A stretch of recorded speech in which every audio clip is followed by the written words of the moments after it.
In this video, we're going to be watching some more NASCAR 25 gameplay that I had the awesome privilege to check out with the iRacing Studios crew. In this gameplay video, we're going to be watching the ARCA Menard Series tackle Lime Rock. So we're actually getting our first road course gameplay, which we haven't really seen too much of. And I've already seen this gameplay, and I do love the way the car drives. I love the way it looks. But I'm going to let you guys watch this gameplay, and then we're going to break down some of the things that I want to talk about. Enjoy.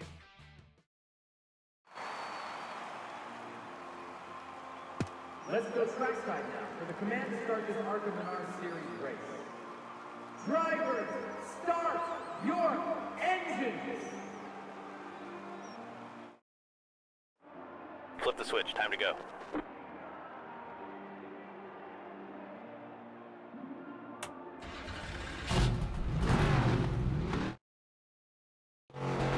Ten away.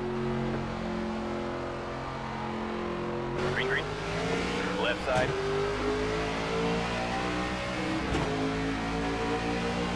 Left side. 3 wide. Left side. Left side.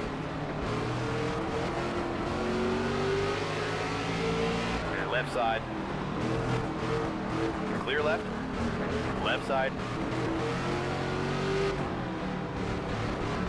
Left side.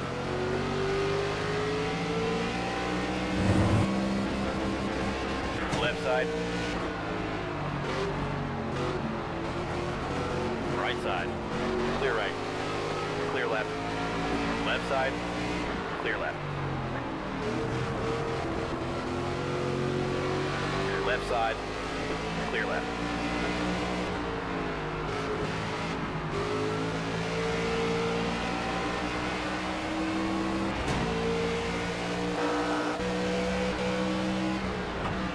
Left side, clear left, left side,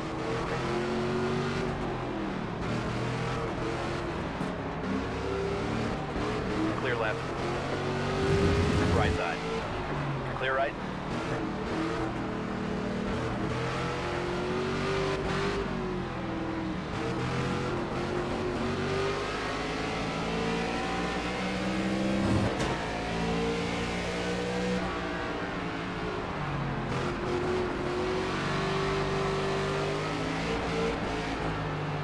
left side, left side, clear left, left side, clear left, left side,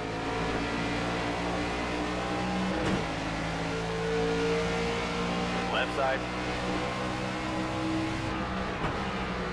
left side, clear left,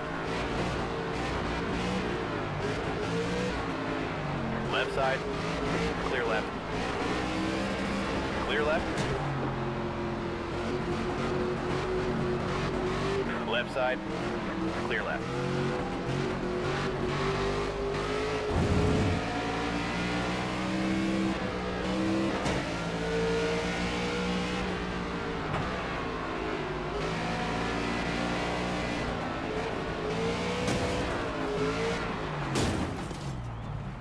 We've got cooling issues.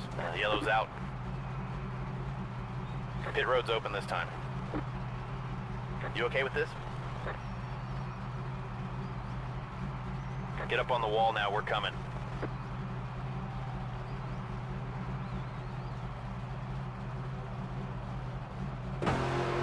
Coming to the green.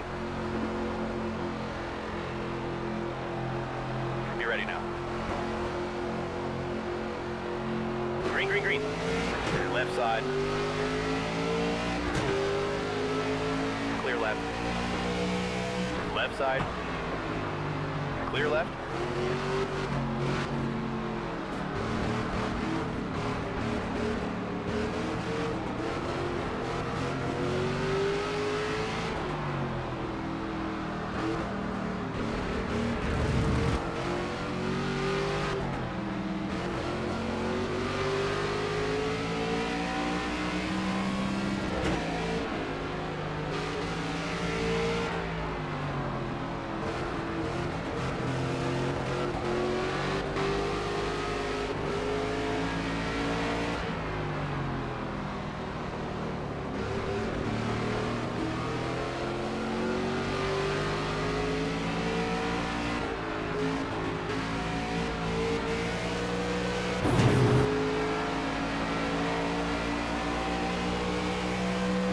Left side. 2 to go now. Clear left.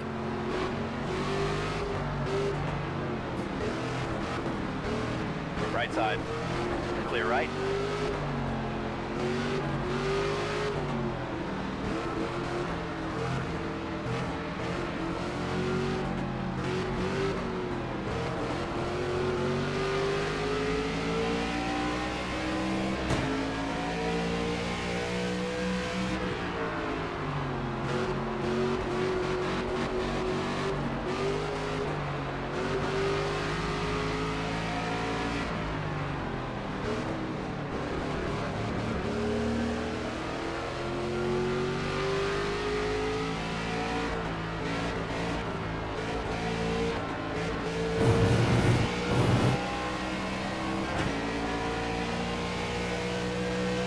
White flag.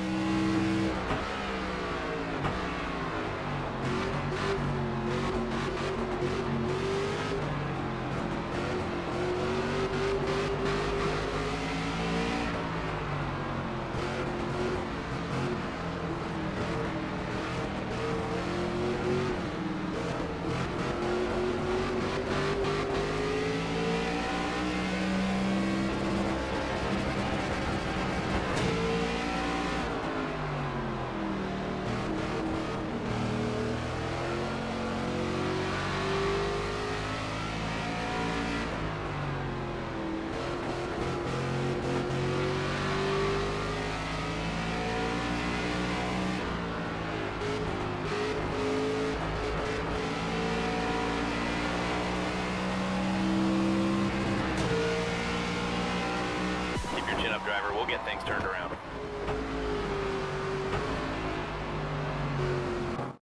Let's take a look at the results of this session. All right, guys. Well, there you go. There is the gameplay from Lime Rock with the ARCA Menard series. Our first taste of road course action, which honestly, road course racing on anything, sim racing, console racing, whatever you want to do online, it's a lot of fun with the right people. So obviously having a good handling car, just good driving physics in general is going to make this a great experience. So I want to go back. The first thing I want to talk about with this gameplay is how the car drives and how it feels inside of the cockpit. And I already mentioned before how much I love this cockpit camera, the inside camera of these cars. Probably the best we have seen for any NASCAR game in a long time. I mean, I could probably even say back to the NASCAR Technics days with inside line and everything. But this is a real good copy of iRacing with the inside camera, but it has its own feel to it, right? It feels different. So I'm just gonna play this real quick as we just kind of watch it together here, and you'll just kind of get that feeling, right? As you're watching him kind of whip it around, you can feel the rear of the car kicking out like it's supposed to, and he's taking it easy here through the corners, not even really going 100% yet, but look at the rear kick out right there. Now, this is the qualifying session. I didn't show the qualifying session because I thought it was a little bit of a waste of showing qualifying on the race, but you can tell with the cold tires, this car is loose. But right here, going through those rumble strips and all that uphill, oh, that's my favorite part of Lime Rock right there. And you could really feel the car come up, right? You could feel that that elevation change, and it feels like you're kind of getting lifted up out of your seat a little bit as an actual stock car driver would going through this track. Right there, you can also see the rear of the car kick out a little bit right there. I mean, so already off the bat, the driving just looks so much fun. I think he forgot that was the first, this was his qualifying lap cut up here. But, I mean, you can already tell just by watching this, the feel of these cars just feels so good. And this isn't even me playing it right now, but just watching it, it really feels good. And I know iRacing is really trying to tackle to make sure that this game feels like an arcade game, but still has that similarity to its sim platform. And I really think from the driving side of it, they nailed it. I mean, it's perfect. They did a fantastic job with it, and I really hope they don't change anything about the driving side of it, because it looks like it's ready to go. All right, so now we're getting to the beginning of the race like we already talked about. Now, this is where I really want to look at the AI side of this, okay? So everyone's 2x2 going into the corner here. It looks about normal. You're not really going to dive bomb here in turn one. Looks like he's taking it a little easy here for sure into the corner. Nothing really I see yet. The only thing right there, and let's pause it here and actually go back and look at that. The smoke coming out of the tires, right? I'm sure by now you guys have seen that in a couple other content creators' gameplay, but I just want to stress that again. That is something that we can hopefully change here. You're going to watch the 97 and the 9 car up here. Watch these guys as we come out of the corners here, and watch this little bit of contact, or maybe not. It might not be him. It might be the 72, but you'll see the white smoke pop up here. So that little contact there with the 72, and there's already, I mean, you can already see a little bit of smoke coming out right here, and it carries over, and it just, I don't like that. I don't like how there's smoke right there kind of spewing out, and the smoke effect doesn't really look that great. I know I kind of mentioned that before, but I know I'm kind of being a little nitpicky here, but I feel like I wouldn't be doing my job, or I wouldn't be doing the right thing if I wasn't nitpicking what I've been seeing in this gameplay. Driving side's great, but, you know, that little smoke issue there definitely needs to be worked on for sure. Yeah, but now as we keep kind of driving through this first lap and everything, you're going to notice with the AI here, about right here is when you're going to start seeing them really get into a single file line. Love the elevation change, but even right here, look how stuck they are in the single file lane. And you're going to notice throughout the race, as they continue to go, they're going to stay in this single file lane, and they're not going to try to really pass. Now, right here on the front stretch, watch this. You don't see a single car make an attempt to even look to the right side or attempt to go into the corner and make a pass. So we're going to play that one more time and just show you guys. That's one of the things it's really one of the biggest gripes that I have so far with this gameplay from the ARCA Menard series is right here. This is where right now you should be seeing 2-3 guys up ahead, or gals, whoever's in the field, make that turn to the opposite side of the car and try to drive it in a little bit, use some heavy braking, and make a pass. This is one of the biggest passing zones of Lime Rock, and the AI definitely right here should be trying to pass one another. Now, I know Lime Rock is already a track that's not really that easy to pass at. There's not a whole lot of passing opportunities. But right here alone, and you can see right here, that whole turn going into there, we should be seeing 3-4 guys here trying to use some heavy braking and be a little aggressive here to make a pass. So that's really my biggest gripe right there with the AI. I know this track isn't a big passing zone road course, but for one of the biggest passing opportunities at Lime Rock, for there to be no AI trying to make a move right there is a big question mark for me there. Now, again, I don't know if this AI is finalized, but I hope maybe by the time they see this video or other content creators' videos that they can look at this and at least try to make an adjustment to it, because for one of your biggest passing zones of Lime Rock to not even be used by the AI definitely is a little bit of a letdown. But even again right here, now, yeah, I will say, and Gary and I talked about this together, you definitely see more passing attempts in the corners rather than the straightaways here. So watch right here. You can already see up above here in this corner, I believe that's Zachary Tinkle getting passed by somebody. Watch the corners here, just a little above ahead. We're going to replay this a little bit, go a little bit further back. I want you to watch the AI as we go into the corners here. So right here, they're all in a single file line. They're just doing the conga at Lime Rock. You know, everybody does the conga at Lime Rock. So a little heavy on the braking there. He gets a little loose in the rear. That's normal. That happens with a car. So, again, driving physics look great. But you also see right here. Here comes the 19 in the corner trying to make a pass. So the AI seems to be passing in the corners. And up here, too, you can also see right there. There's more passing going on up there in the corners, which is good. I love that. But it seems as though as soon as a pass is made, the AI just wants to get back into that single file choo-choo train.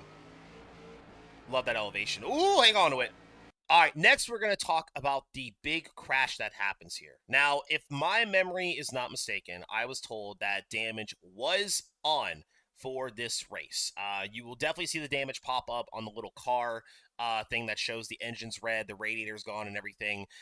If my memory is not mistaken, the damage was on. However, if visual was off, I do apologize, but we do need to talk about this, because if damage was indeed fully on, this is a red flag right here that I hope the iRacing Studio people see and hopefully correct or fix. So we're going to play this wreck right here that's coming up right here. Now, Watch as he comes uphill. He gets loose, the rear, he kicks out, hits the wall. The car rebounds down into that wall, into the wall again.